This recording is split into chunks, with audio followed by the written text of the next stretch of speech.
research into that. Like, which one? The browser one?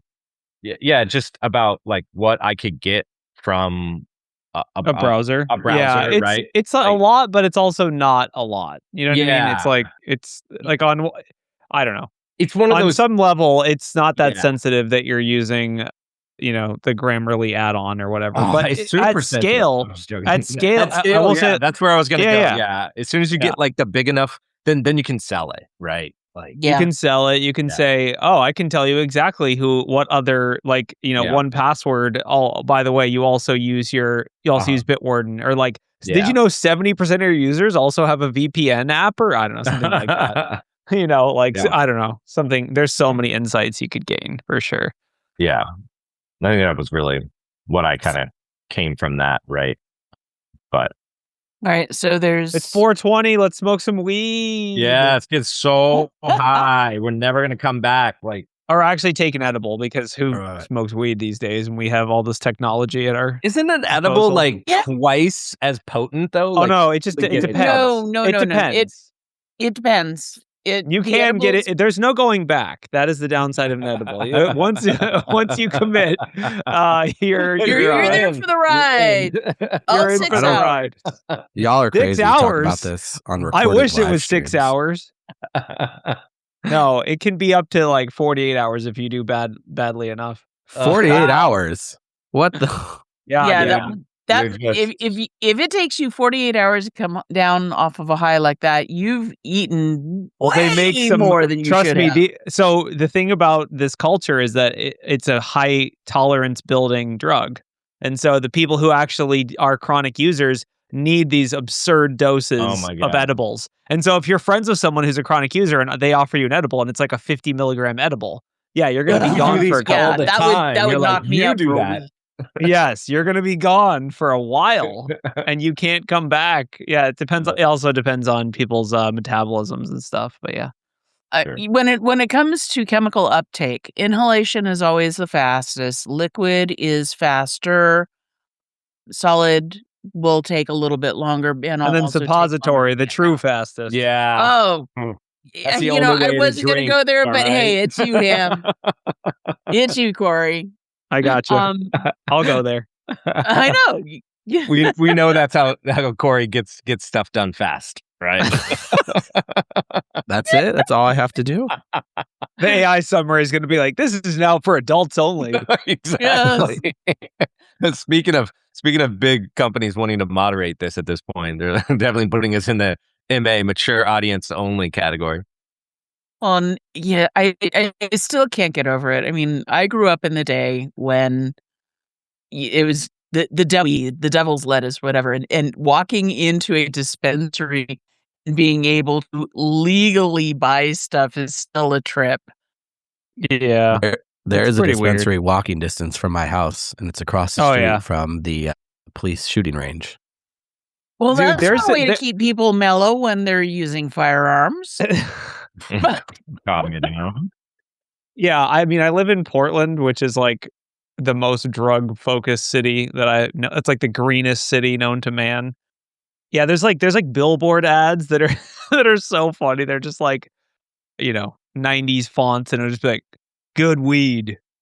It's like no other context. I gotta say that there's like no differentiating. From my perspective, there's no differentiation. I don't know if anyone else can tell the difference, but I'm like, okay, there's like 17,000 variants of the same thing. I don't know. So to those of you who participate, happy 420. And for those of you who don't, just watch out for the brownies, okay? Stay home. Don't drive. It's the same. Stay home. Don't go anywhere. Don't try to operate under the influence. Definitely don't use Cobalt Strike under the influence. It's basically impossible. Yes, pretty much.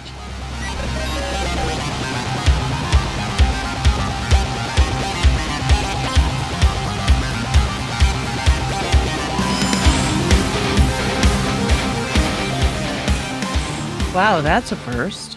Am I the only one who didn't hear the awesome metal music? Yeah. Well, if you're an audio listener, pretend like there was a really cool metal intro done by Bo himself. All right. We don't know if they heard it. Welcome. It's April 20th, 4/20, 2026. This is Black Hills Information Security's Talking About News. I don't remember how to podcast now that I didn't hear the intro, so I am confused on how they heard works. the music. They heard the music. So I'm glad. Anyway, that's what's important. If they hear the music, the audience that's more important than if we do. Well, that's all that matters. So today we're living in a post-mythos world here, people. So everyone get your CVEs ready. Get your CVSS scores. Add 1 to them, as John said last week. And we're going to talk about the Vercel breach.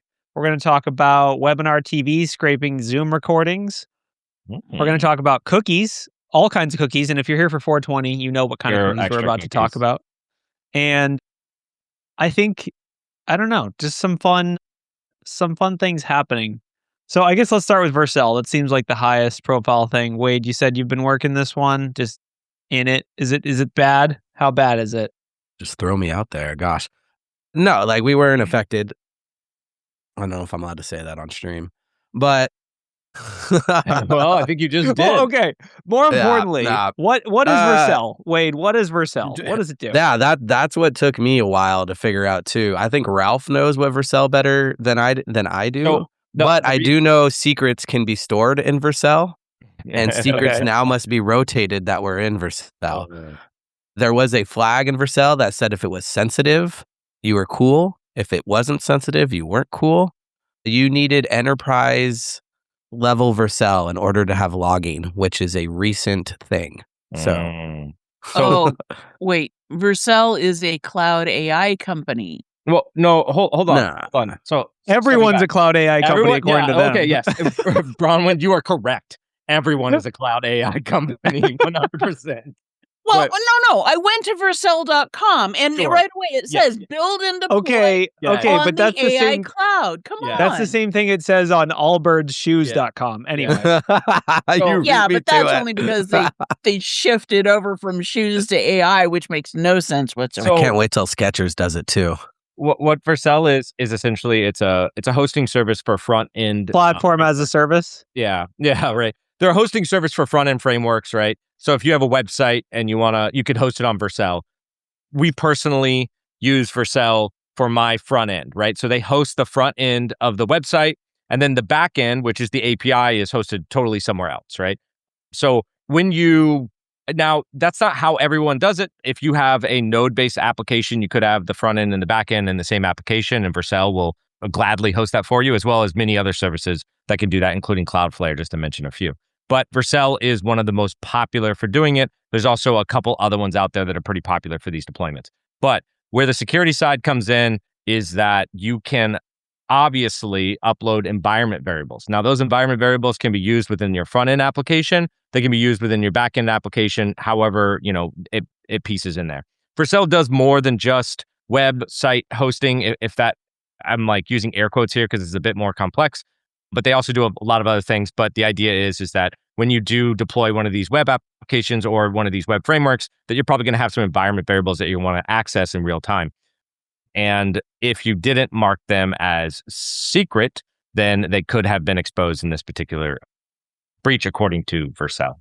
So sensitive is technically what they say, not secret. But basically, it does, interestingly enough, on the write-up, it says that it originated from the compromise of Context.ai, a third-party AI tool used by a Vercel employee. So this is like that AI supply chain thing that everyone's paranoid about, rightfully so, is if you use these sketchy third-party AIs. Does anyone know anything about Context.ai? Is this just like some random... Is this reputable, or is it like if you just go on the Google Chrome extension store and search AI, it's like the third result? It's gonna work back to one of our favorite things. But so Context AI got hit. They then pivoted to that user who then they escalated privileges via Google Workspace, and then were able to do stuff. Right? If you go look at some Stealer logs, and there's some Context AI creds that got taken a picture of. So there's a couple of pictures of that. Yeah. So it also could be Next.js, I guess. I mean, who knows? There's been so many supply chain type compromises. So it's a reputable company, but they aren't appropriately doing AI, or they aren't appropriately doing credential management stuff with info stealers. It looks like Hudson Rock actually said that, like, which, if for those who don't know, Hudson Rock is a commercial info stealer provider similar to Flare. It looks like they actually said publicly that, they think it was Stealer. Somehow Roblox auto farm scripts. So it's like, okay, here's the supply chain. An employee at Complexity.ai was apparently doing Roblox hacking on his work machine. Bro, man. Or on his home computer with his credentials synced. So that's bad.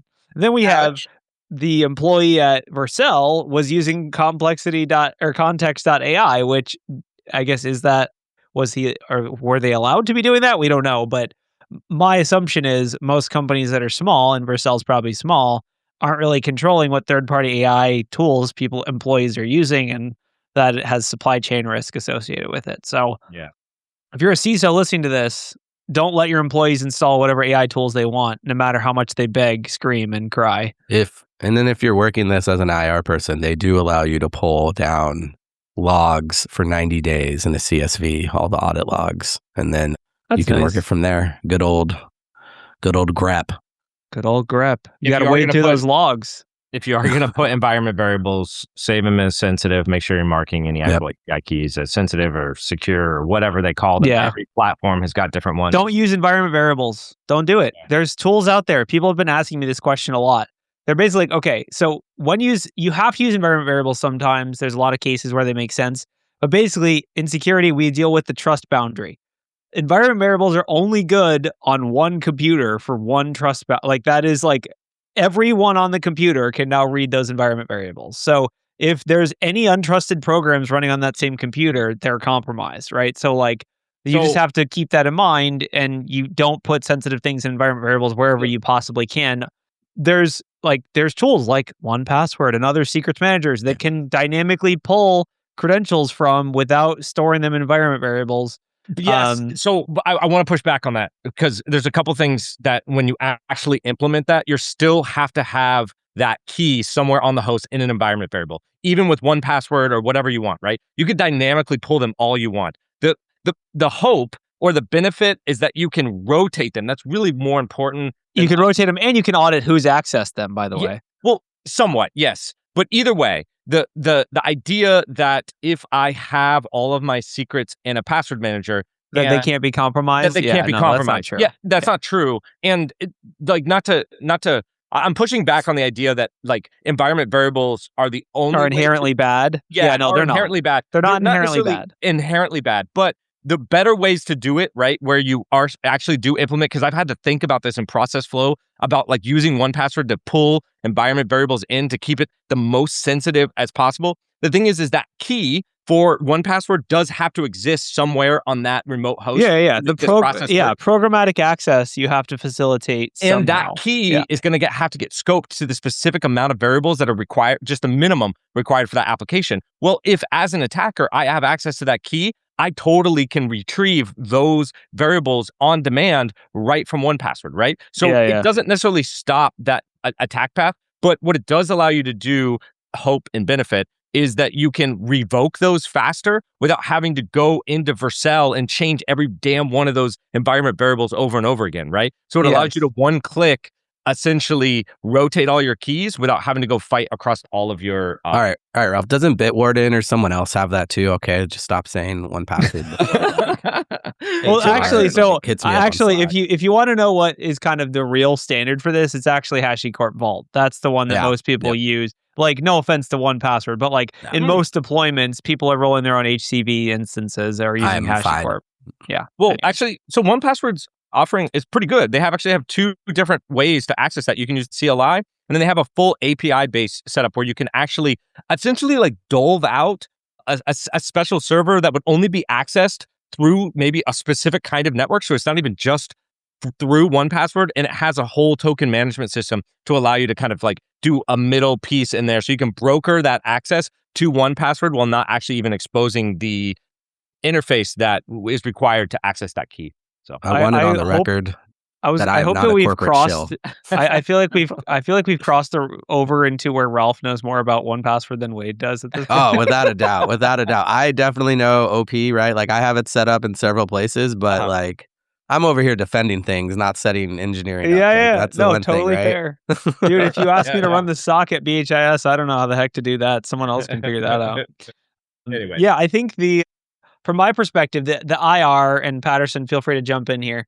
Rolling secrets. This is going to be the number one most used IR playbook of 2026, right? Like, is there any advice you'd have, Wade or Patterson, on how people can get in the practice of being better at rolling these secrets? And is there any tips you guys have that could help with this IR process? Wow, that's a loaded question. Yeah, make a plan before you're in the midst of crisis. That would be priority one. That's such a sprawling, sort of unique, snowflakey. I mean, listen to us argue about our process moments ago.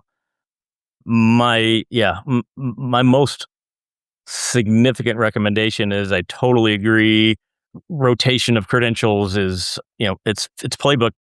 I don't know. I think last year maybe it was playbook number 2, but I think you're right. If the forthcoming, it'll be playbook number 1, and sleuth out where your creds live, have a programmatic way to rotate them quickly and efficiently. And once you accomplish that, of course, you should test it. And then you're golden. Well, you're not golden, but you're much better off. You're ready to react quickly instead of just being like, what credentials were compromised? Where do they live? What do they do? If we roll them, how much of our production environment breaks? Exactly. Yeah. Hey, that's the thing, right?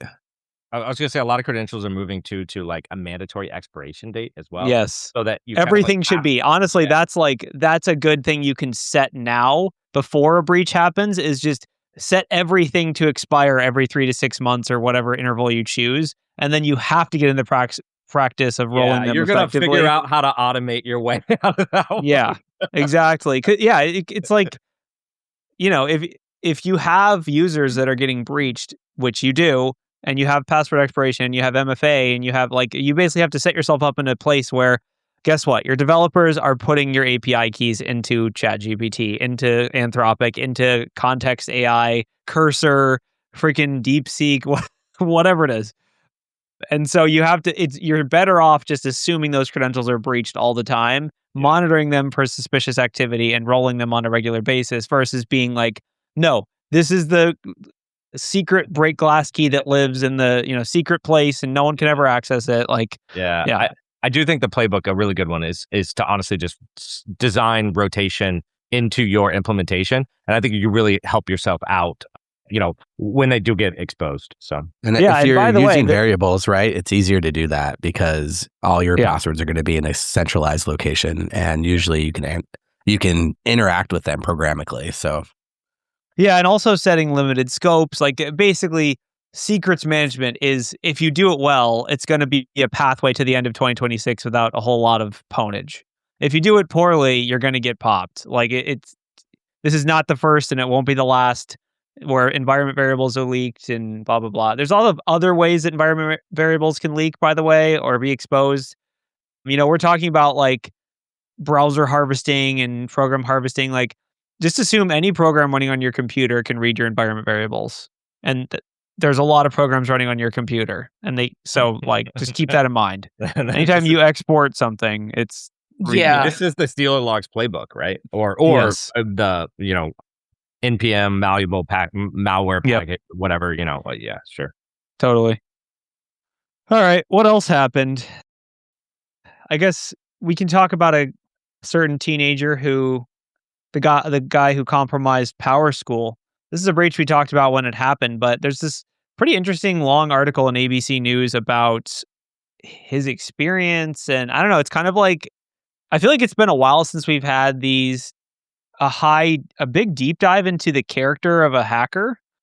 And it's kind of interesting. I mean, we don't have to go through the whole article, but it's worth a read. I think it basically, for me, really reiterates how much these online hacking communities impact these young kids, right? They basically take over their world and really suck them in and make them think and feel that they're, living a very glamorous, rewarding life, when in reality, they're just kind of the fall guy for a big cybercrime situation. So this person, his name is, what is it, Matt Lane? Matthew. So he got sentenced to 4 years in prison, and basically on his way to prison. I guess he'd already done 6 months, and this was a sentencing hearing. But essentially, he did an interview with ABC News, kind of talking about what the life was like and what he did. And he sounds, at least in the article, he sounds very remorseful, and like, he's the kind of funny thing, which we'll talk about at the end, is he's like, I hope I get a cybersecurity job. Maybe he will, maybe he won't. I guess we'll see. Please submit your resume to BHIS and we'll interview you. But the Darknet Diaries episode will be out shortly, I'm sure. Yeah. Wait, really? Yeah. No, nice. That's a guess. If he's willing to talk to ABC News, there's no. That's fair. Yeah. Which unheard of. Like usually we don't hear. Like this almost seems like a play for at least for me to make him look good. Which he does seem honest and truthful. But you don't hear about this too often about them. No, these are rare. These are super rare. And then, like, it's just like we've talked about before, and like in the UK, right? These kids have been picked up over and over again, but they keep it a secret and like hush them and put them away. Yeah, identities completely, which is also pretty cool, I think. But without a doubt, he's gonna get a job. Like, yeah. And of course, where did he start? Roblox. Yeah. I mean, I think it's. I don't know. I think it's really just a matter of people who feel like outsiders tend to look for communities where they fit in, regardless of whether it's cybersecurity or, terrorism, whatever. Pick a, it could be just a lot of people fall into sports or into, like things that are more normal ways of fitting in, I guess. But in this case, he got sucked into a community that was kind of pushing him in a bad way. I mean, this is the same thing that happens for most kids who end up as criminals is they get sucked in with people who are older than them and kind of take advantage of them in a lot of ways. I think one of the big differences in this case, too, is that most people typically don't get caught, right? He was just used as a scapegoat, or not scapegoat, but essentially like a patsy in this, right? They just used him to not get caught, right? And so I think we're going to see more. It's being made an example of. Yeah. Yeah. And I think we're going to see more and more of this, though, right? Because essentially what happens is that MGM or whoever gets hacked, right? MGM was mentioned in this article as well. Right? They want a lever to pull. They're not going to go to, North Korea to get it. So they're going to take it out on the U.S. assets that were used to leverage that attack, right?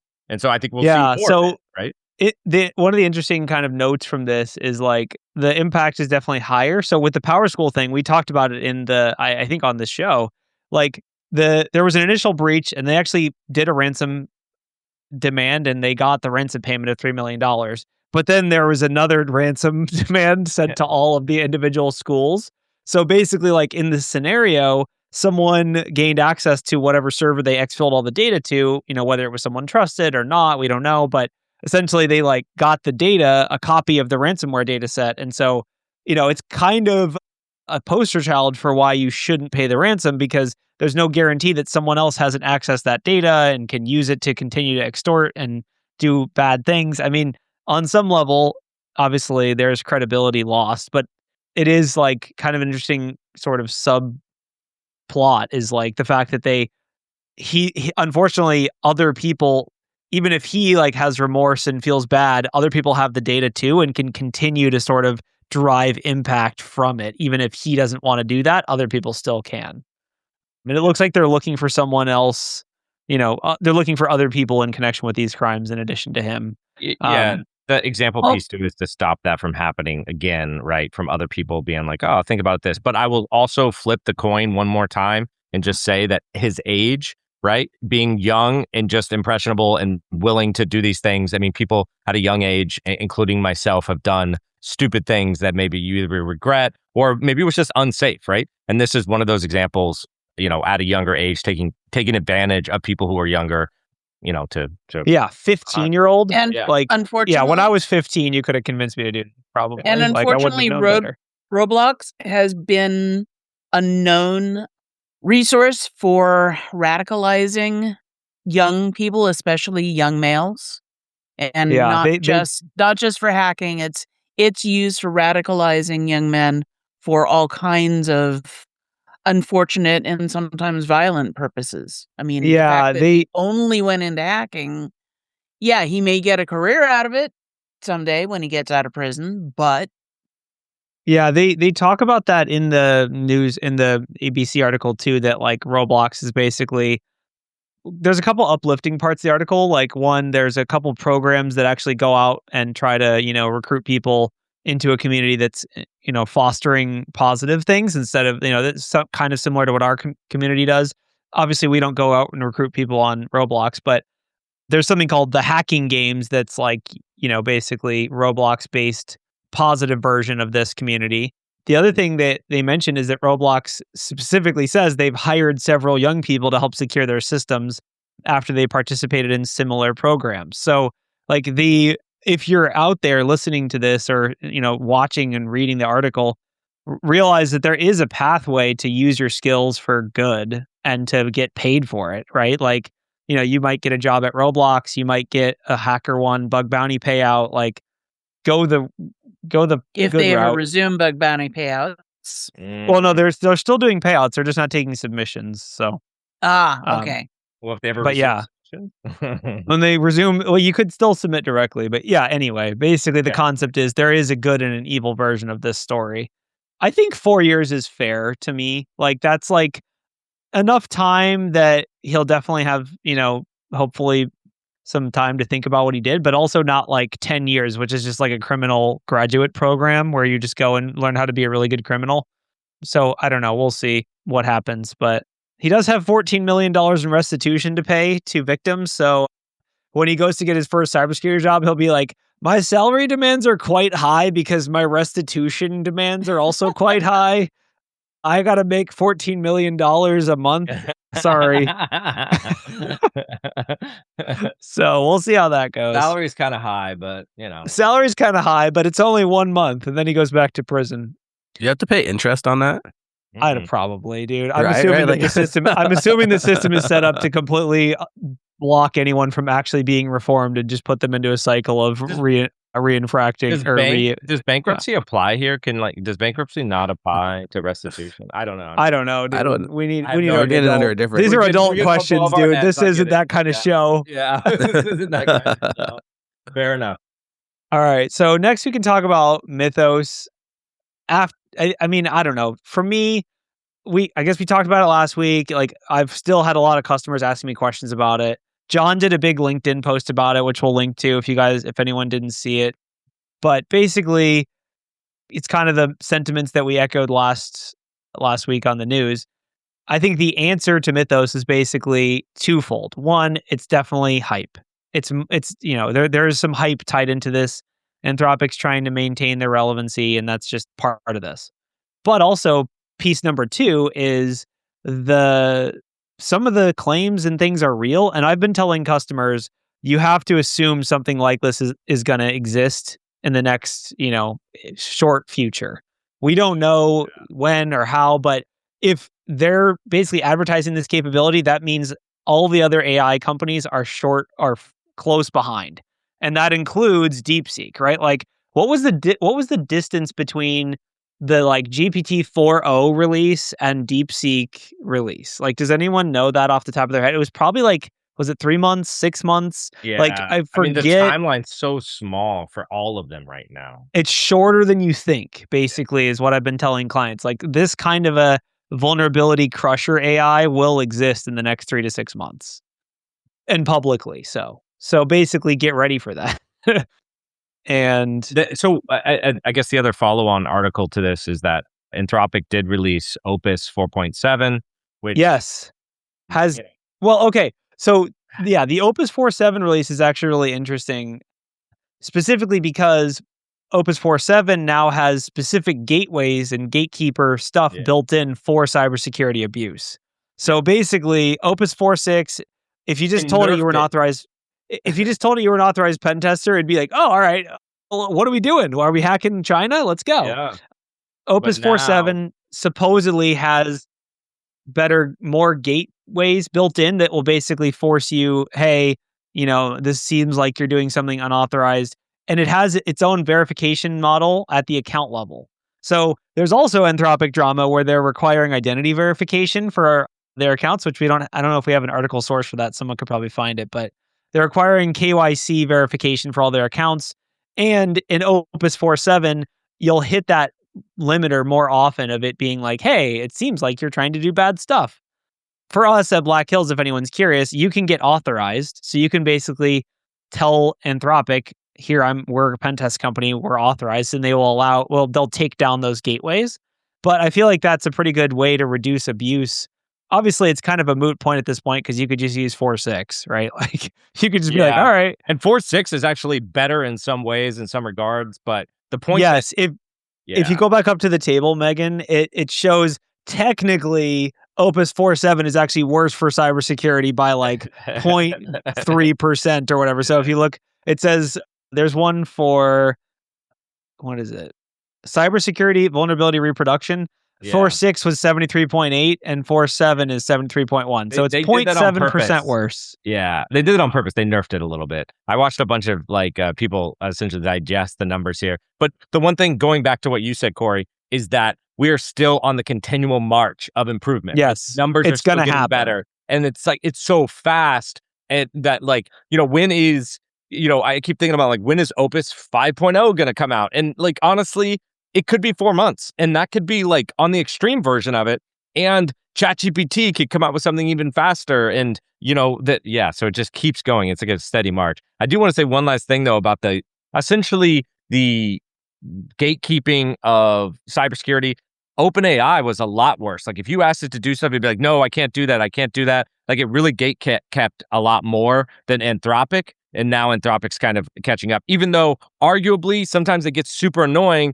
Even if you're not trying to do something malicious, right? Just kind of do something related. Eventually it gets to the point where it's just I'm going to not help you with this stuff. And you know what's going to happen in that case? Models are going to show up that will help you with that. Correct. There's going to be obliterated models and Hugging Face models and DeepSeek and Mistral and all these other Quen, and there's Chinese models. There's no way, but my point is that there's no way Anthropic or OpenAI, no matter how great their frontier model is going to stop what is coming, right? Yes, 100%. They are just in the front. That's all. Yeah. No, 100%. I linked to the verification program if anyone's curious in Discord. And the next article we can kind of dovetail in is the KYC verification. Anthropic's requiring this. It's not super clear when they're going to start requiring this or what the rollout's going to look like. They basically just posted this and now everyone's salty. But essentially, the bummer here is that they're going to use Persona, which is a company that has taken on a lot of investment from Palantir and Peter Thiel and those sorts of shady folks. And Persona has also had issues with cybersecurity in the past. I will say, I think the issues they've had are very overblown. People's concern, they had some issues with them exposing the source code, I believe, for one of their government identity verification systems and the way that the authentication worked and stuff. To my knowledge, they haven't actually had any exposure of the identities themselves yet.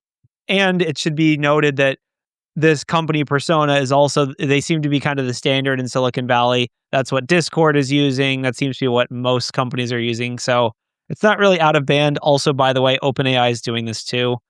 Yeah. If our parents are OpenAI and Anthropic, they're both doing it. And so we probably just have to roll with it.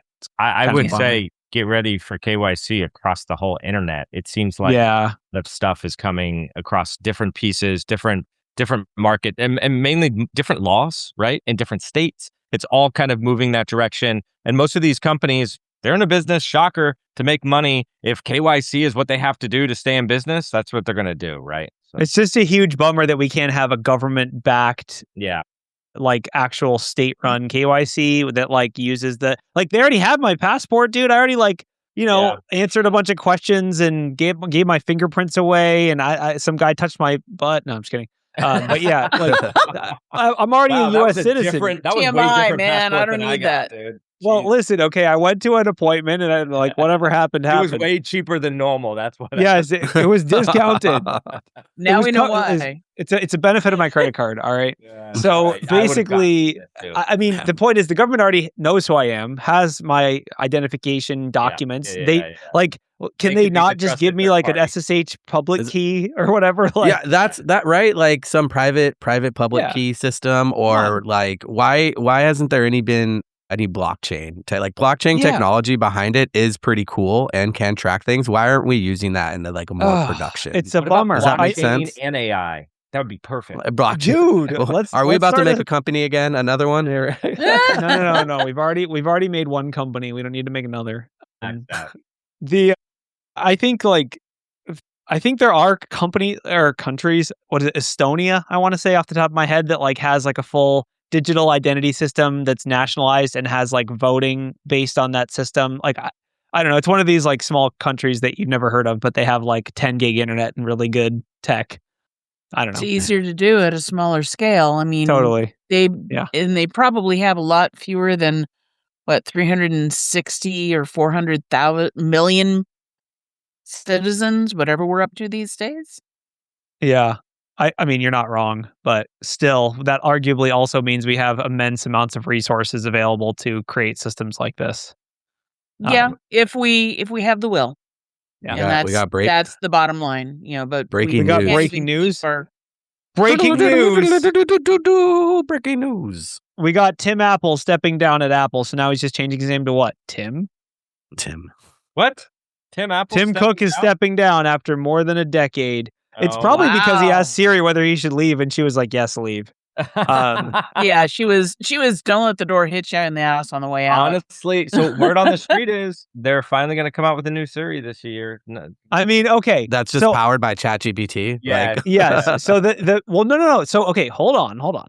So first of all, for those that have been living under a rock, it does seem that we don't know, but Apple hasn't been doing super well in AI to the point that I know several people in my personal life who have like seriously considered switching to Android just because of how bad Siri is. And that's totally valid and fair. Hold on. And he's been unable to correct that. What'd you say, Ralph? Alexa? Not to say that what everything you said about Siri is not correct, because all of those things are correct. Is Alexa just as bad, or is it's better? Worse. It's like worse. Worse? Yes. And they came out with an AI version and whatever, right? I think it's tough for the non-native AI to like companies that came out with those original like voice assistants to like have to move into it. They just pushed Gemini to Google or to the Google Auto. Oh yeah, and it could not play any of my songs. I was like, Alexa or Google, play Toy Story Storyteller on YouTube as I'm driving, and then it plays like some random thing, and I'm like, over and over again, I'm like, you know what? I'm just gonna do this myself, and hopefully don't get in a car crash. But yeah, well, okay, so. And by the way, before, obviously we haven't even read the whole article about Tim Apple stepping down, but they did actually partner with Google.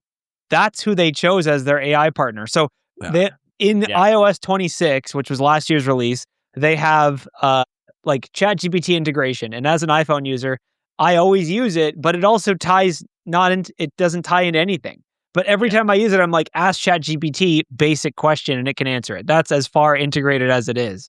That's pretty lame. So they did partner with Google to get a Gemini model to basically hopefully correct some of the issues they have. Who is John Turnus? That's the person they chose as the replacement. Or Turnus? I don't know how to pronounce that. You Google him, he says he's an engineer and an executive, which... So he's VP of hardware engineering, and then he's SVP. Which sounds pretty cool, to tell you the truth. Like if someone were to shake, I will say their hardware might be their strongest department. Honestly, like you really, if you're comparing the iPhone hardware to other companies, that's what everyone sets the bar at, is like the actual physical characteristics. And if you look at the laptops, it's kind of the same thing. They were super pioneering when it came to the Apple Silicon stuff. So I think it's a reasonable move. So just to put it out, so AI is cool and awesome, but the hardware is how we interface with it, and Apple definitely dominates that market space, especially from the handheld. They're over 50% in the US and all this other fun stuff. So they're not going anywhere anytime soon, regardless of how crappy Siri is, or maybe that it proves to be. But yeah, they're definitely a dominant piece in the glass that we get to see, right? So. Totally. Yeah, and that's not going to change. I think there was an interesting video the other week about like how Windows laptops are kind of in a weird spot right now, where like you have Windows, which is Microsoft. Then you have like Copilot, which is also Microsoft. And then you have like a bunch of laptop manufacturers that have to figure out how to work with Copilot and Microsoft, or else they're not really included in the whole party these days, because like Windows now requires you to have all these Copilot ties. You have to have a Copilot keyboard. You have to have a Copilot button on your keyboard. So basically, like a Windows computer. Yeah, just to be a Windows computer. So like basically for a Windows laptop to be really good, all these companies have to work together and do well. For an Apple laptop to be good, it just has to be one product from one company. So I don't know. We'll see. While we're speaking about Windows, we can talk about new concerns with cybersecurity around Windows recall, which for those that don't know is the coolest feature they ever added. I can't wait. Yeah. Well, so recall was a really cool feature that was designed like with the release. Was it Windows 11 or Windows? Yeah. It was like it was supposed to be in one of the updates for Windows 11 because this is years ago. Yeah. Years ago. This is September 2024. Wow, that feels like 10 years ago in the world of AI. It does. That was so long ago. But basically, it was a feature that would essentially record your screen and let you go back to a previous state.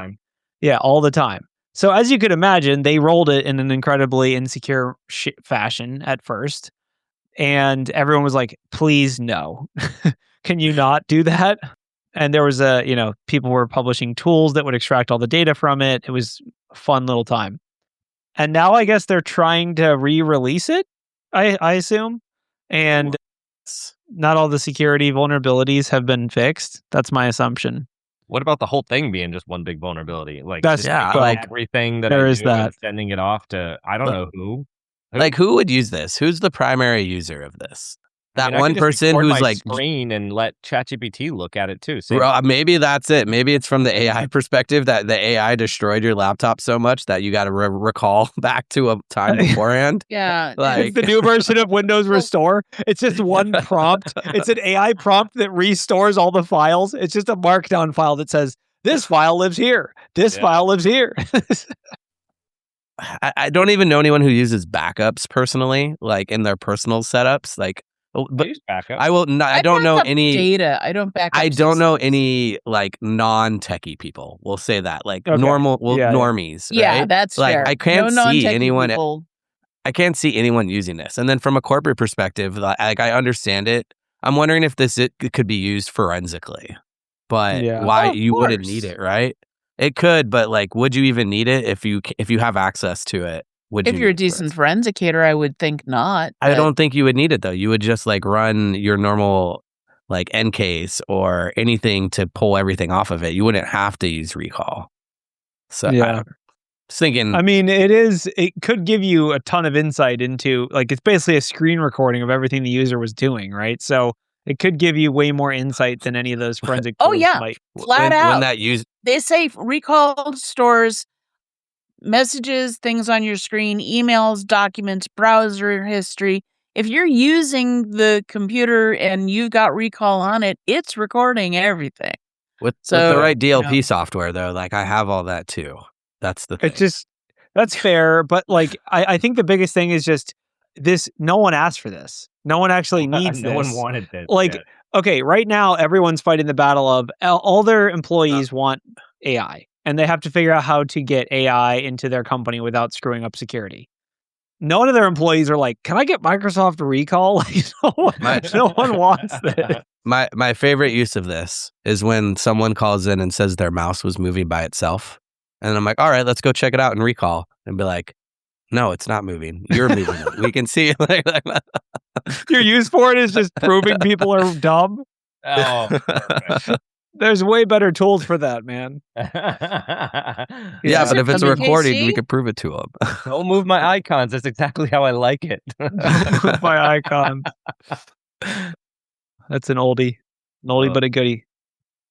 Yeah, speaking of creepy recording of things that shouldn't be recorded, 404 Media published an article about this company called Webinar TV, which their MO, and this is just as a business model, insanely creepy. Their MO is to enter publicly accessible Zooms using a bot and then record them and transcribe them for whatever reason, they're doing this at scale. I don't think anyone really knows why. The article doesn't really cover why. I can't really imagine why. But here it is. Mm-hmm. Basically, of course, because public Zooms are public, some of the information in there probably shouldn't be public. And, they give some examples in the article like Graves' disease and thyroid foundation, patients, support groups for, like, one of the funny ones is like nudist support group. It's like, oh, you have to wear clothes, guys. It sucks. Like, basically, it's recording this data. It's not super clear why it is, but it claims that they've hosted over 200,000 webinars.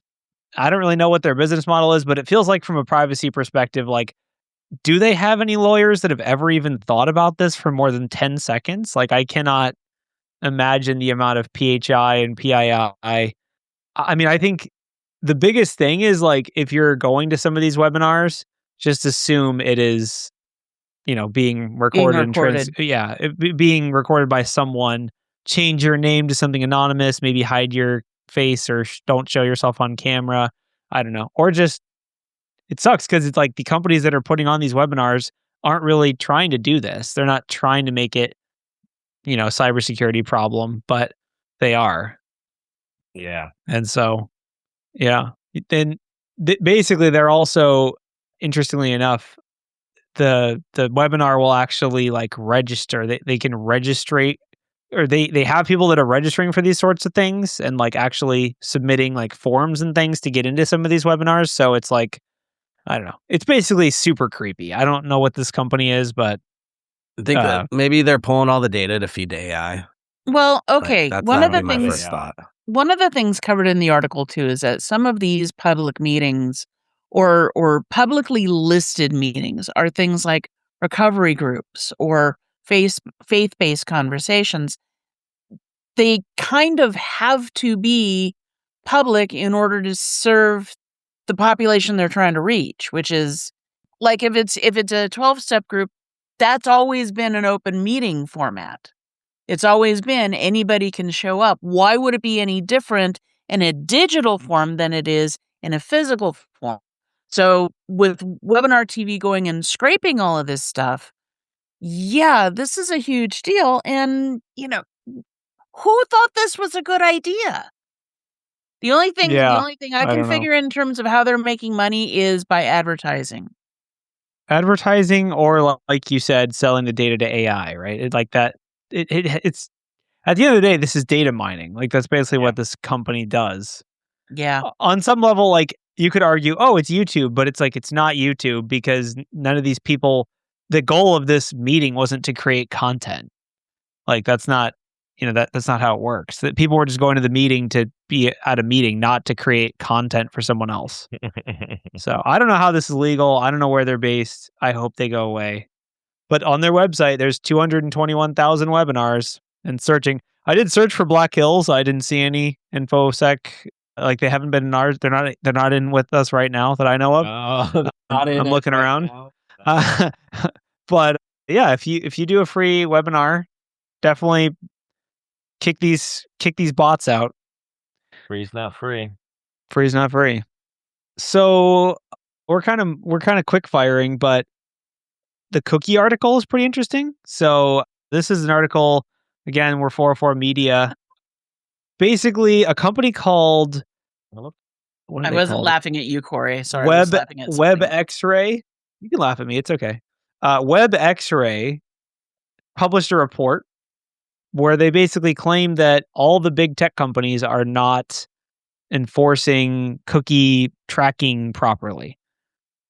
Essentially, from a technical perspective, you ask Google not to track you, and it's like, here's a cookie, I'm tracking you anyway. Basically.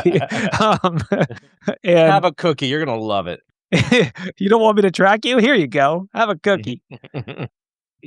And so essentially all these companies have disputed. They're like, oh no, it's not. It's fine. It's totally tracking. I think the GIFs and the results in the chat are basically exactly how we all felt before the show, which is basically like, are you telling me these big companies are potentially willing to take on fines just to track people because it's more valuable to just take the fines and, get the data versus not ever getting the data. So basically, we'll see how this plays out. There are some pretty aggressive privacy laws in states like California that will lead to them incurring fines for this sort of behavior. But unfortunately, the fines are just a slap on the wrist for them. I mean, what? Google earns more than $100,000 in interest in an hour. So even if it's multiple millions of dollars of fine, there's no incentive for them to stop their behavior. Yes, and more money. They probably will. I mean, I'm not a lawyer, but I'm assuming they'll be able to hire fancy enough lawyers to get out of this one. And I'm assuming they already hired the lawyers before they did this to make sure they could get away with it before they actually did it, so they don't have to pay retroactive fines. Basically, this is specific to California, but essentially there's different regulations for businesses versus service providers. Ad vendors like Google and Meta and other people, they contract as service providers, not as businesses. And so they're exempt from a lot of these privacy things, I guess. But basically, again, kind of depressing and a lot of data mining and tracking. I got a good article. Well, I was going to say the good news is France is ditching Windows for Linux. Another one bites the dust, eh? It's like the at least the fourth or fifth European country that's ditching Windows. So that's funny. All right, what you got, Wade? What'd you have, Wade? All right. You guys ready for prompt injection pizza ordering? Ooh. Oh, I've been ready, dude. I remember this one. Go ahead. Little Caesars, starting on the 16th, you can now order a pizza straight out of ChatGPT. Nice. Oh, no. I'm not saying this is a bad idea or a good idea, but like this is an idea for sure. So you can you can have it order you whatever you want. We recognize the comment from the executive is great. Today's consumers are turning to Gen AI as part of how they search for everything, including where they get their next meal. Okay, so I can see it now. OpenAI is going to buy Grubhub. The joke is, does it come with glue? Does the pizza come with glue? Who is it? Wendy's little chatbot. I guess it uses Anthropic, and people were injecting in it to get it to do other tasks, write code for it, all kinds of other fun stuff. Yep. Sir, this is a Wendy's, but that being said, I will code you a fully functional app. Exactly, but totally. Let me take on that task that you've given me here. While you wait for your food, let's help build that website. I just want to prompt inject to see if I can get free coupon codes or other things like that. Like fake a scenario that was really bad and see if they give you a coupon code. Be like, you won't believe this. It was late again. It didn't make it late again. I need another free order of this. Yes. I feel like you're gonna have to wade through a lot of agreements before you actually buy anything. Like, no, let's see. Let's see right now. I'm gonna buy a $5 hot and ready. Are they still $5? I don't know. No, not inflation. Not in this economy, dude. Those were the days. I mean, you couldn't drive there for less than $5 in gas, man. That's probably true. All right, so Wade's gonna order some drunken pizza and he'll get back to us. It's starting. It's looking. Little Caesars $5 hot and ready. Yeah, they're not $5 anymore. Darn. So, couple other quickfire articles before we close. There's a lot of articles today. NIST published a blog or like a news update that they're basically going to start enriching. I don't really know what that means, but enriching certain CVEs. And I'm assuming they're reading between the lines part of this is not enriching most CVEs. So essentially, they're basically saying we get so many submissions for our CVE database that we can't handle updates and tracking on all of them.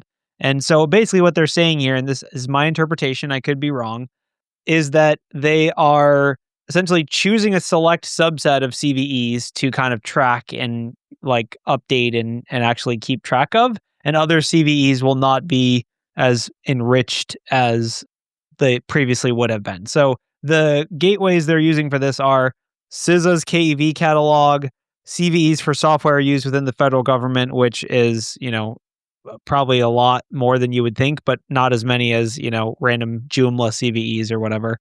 And then also CVEs for critical software as defined by an executive order. So basically it's kind of a bummer in a way that like they're kind of waving the flag that HackerOne did, which is like, there's too many CVEs, we can't handle them all.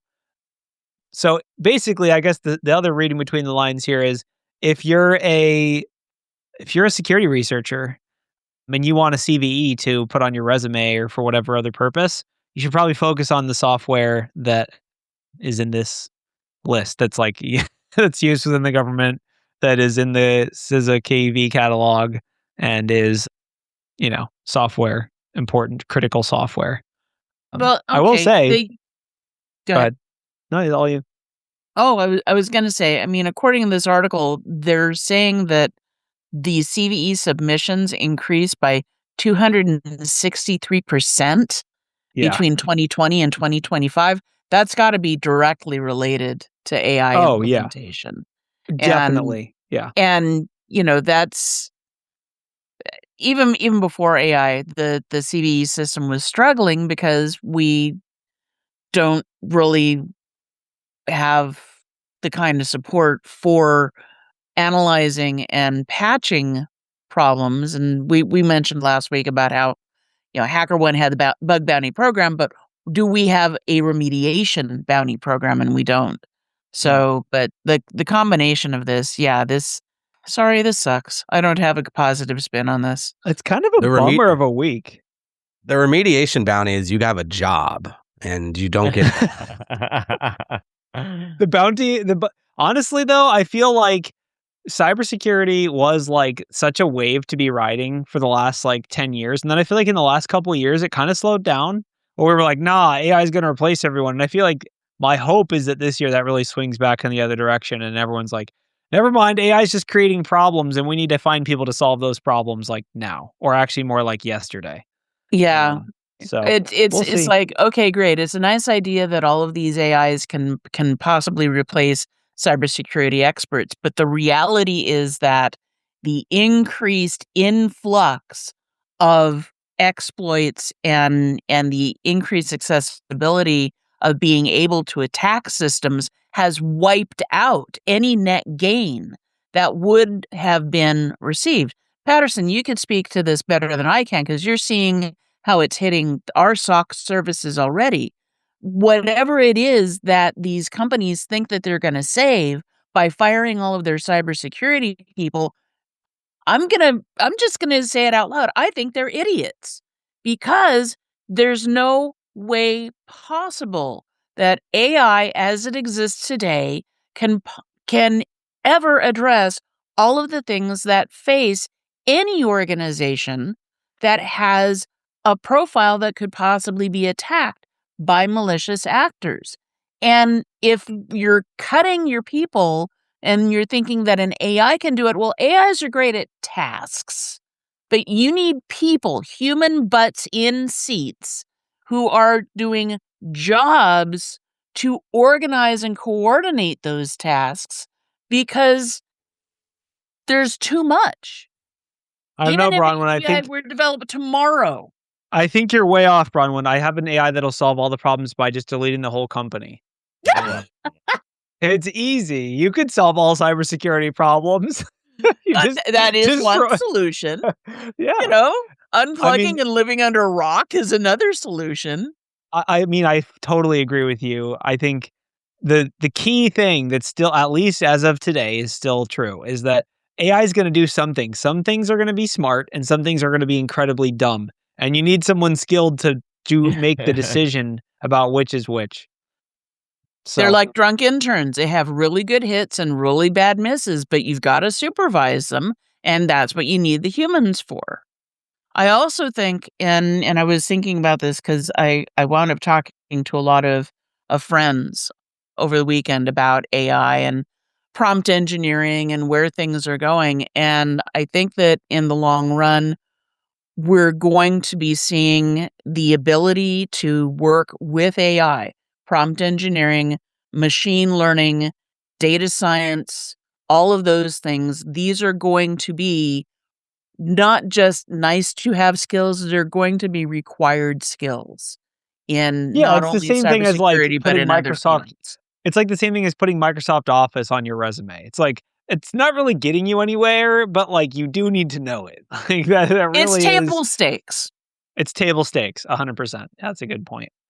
All right, so let's do our plugs real quick before we close. Patterson has an upcoming. Wait, what do you got to plug? It's at the bottom. If you scroll to the bottom of the news, there all the plugs. I can't read. All right, so here's the plugs. That's not the kind of thing you want to admit in public, Corey. Come on. Patterson is teaching a pay what you can workshop next week. Rapid endpoint investigations for Linux and Mac. Important in the world of supply chains and developers and all these people getting compromised using AI tools they weren't supposed to be using. Patterson, do you have any other things you want to plug about it? That's pretty exciting. That was an excellent summary. Yeah, super excited about it. Webcast this week on the subject.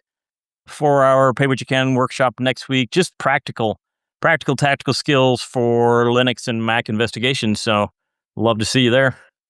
Nice. That's exciting. Yeah, I mean, we've increasingly seen more and more clients asking us to do red teams on Mac and not so much on Linux. I'm assuming Linux is more like server-based stuff, not endpoints, or I guess it does say Nix endpoints. So for those Linux people out there, you can really probably harden your system a lot by following the Pick up some French. You'll be doing some clients on Linux too real soon. Oh, good point. If you want to, if you're doing government work in Europe, you're going to need to know Linux endpoints in the next, like, very shortly.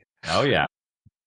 And then, Wade, you also have a workshop coming up, not until May, but you're profiling, know your enemy. May's around the corner. What are you talking about? Yeah, I have a talk and a workshop. I don't remember when the talk was. It's on the calendar, but the talk is like how to read the news, which I find. Oh, I definitely should go to that. You should. Well, you should if you want to guest star in it, because I know you can secretly come in. How to read? And we can just argue and yell at things. Then I have 25. Ralph and I. I do have the $25 workshop on threat actor profiling. That is a full 4 hours, which will be super fun. And then I am teaching at the Threat Hunting Summit, my CTI 101 class, but now it's 2 days instead of 1 day. Yes. So twice the value? Twice the fun, twice the value. Yeah, I'm sure. It'll be cool. That's awesome. Yeah. It is crazy. You can get some of this stuff for $25 or even cheaper. That's insane. That's such a good deal. I'm also doing a webcast. I think it's next week, next Wednesday, maybe. I'm not sure when it is, but I'm going on as a guest to Natalia's webcast, and we're going to be talking about some burnout stuff. I did a burnout webcast when I first started at Black Hills back in 2021. If you go back and look at it, I didn't have a beard. I had short hair. It's kind of terrible. Out. So obviously have to kind of re-up the ante and get back in the modern world of burnout. And there's a CTF where you have to find Corey's face in that photo. Am I actually in there? No, I'm not in there, am I? Maybe I am. I mean, that's the CTF, man. That's the CTF. I'm the robot. Oh, no. Yeah. So, see you all next Wednesday. As long as you're not the walrus. Hopefully not. Although, you never know. I'm just hoping it's not just like some kind of weird therapy thing where then I'm just like crying at the end of it. I'm like, I'm so burned out. This is terrible. We'll see. Like I might have to role play someone else. I'll role play Wade. I'll be like, I'm a new dad. I got terabytes of logs coming in. I can't wade through them all. Dude, that's me to a T. That's it. That's all you need to know. I can't wait. All righty. I told you, you're not going to sleep for the first 2 years. Oh, no, I'm already sleeping. I'm fine. Baby's sleeping like 6 hours. Baby's already sleeping like 6 hour shifts. It's pretty nice. I'll use that in my webcast. I'll use that. I'll be like, nah, sleep. Honestly, sleep is very important. I upgraded as a dad and got a garage fridge recently, and it's full of Red Bulls, so I'm good to go. You don't need that sleep. Sleep is just a concept. That's so much sugar. I just honestly, I got that. I have Celsius too. The Celsius just make me feel weird. Like I don't know. Like yeah, it's too much. I think Celsius is too much. That's too much. For a person like I don't know. That's the 1,000 milligram edible of energy drinks. Yeah, I can anyway. Agree. All right, so I think that's all we got. thanks all for coming. We'll see you next week. Have a good week. Later, guys. Bye-bye. Bye-bye.